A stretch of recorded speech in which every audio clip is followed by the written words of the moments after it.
বিয়ের 1 বছর পর স্ত্রীকে ছেড়ে তার শাশুড়িকে নিয়ে হানিমুনে গেছেন ভারতের বিহার রাজ্যের এক যুবক। জানা গেছে, গত বছরের মাঝামাঝি সময়ে 23 বছর বয়সী সুরজ নামের ওই যুবক যখন শাশুড়ির প্রতি তার অনুরাগের কথা জানান, তখন সবে তার বিয়ে হয়েছে। তার স্ত্রী লতা 19 বছরের তরুণী। সুরজ জানান, তার অসুস্থ অবস্থায় স্ত্রী তার সেবা করেননি, করেছেন শাশুড়ি। আরও ওই সময় 42 বছরের শাশুড়ি আশার সঙ্গে তার সম্পর্ক তৈরি হয়েছে। শাশুড়ির নীরব সম্মতিও তখন বুঝিয়ে দিয়েছিল অনেক কিছু। তবে বাদ সাধেন 48 বছর বয়সী শ্বশুর হরি।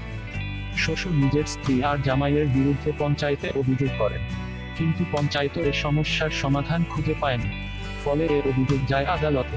এরপর ওই যুবকের স্ত্রীও স্বামীর বিরুদ্ধে অভিযোগ করেন, কিন্তু প্রেমের টানে ততদিনে সুরজ আর তার শাশুড়ি আশা পাগল প্রায়। তারা একে অপরের সঙ্গে থাকতে আদালতেই সুরজ স্ত্রী লতার সঙ্গে বিচ্ছেদ করেন। এরপর গত বুধবার বিয়ে করেন আশাকে। বিয়ের পরেই প্রেমিক যুগল হানিমুনে গেছেন বলে জানিয়েছেন আত্মীয় পরিজনরা। তাদের অনেকেই মন থেকে এ বিয়ে মেনে না নিলেও বলছেন, কিছুই তো আর করার নেই, আদালতের আদেশ, তাই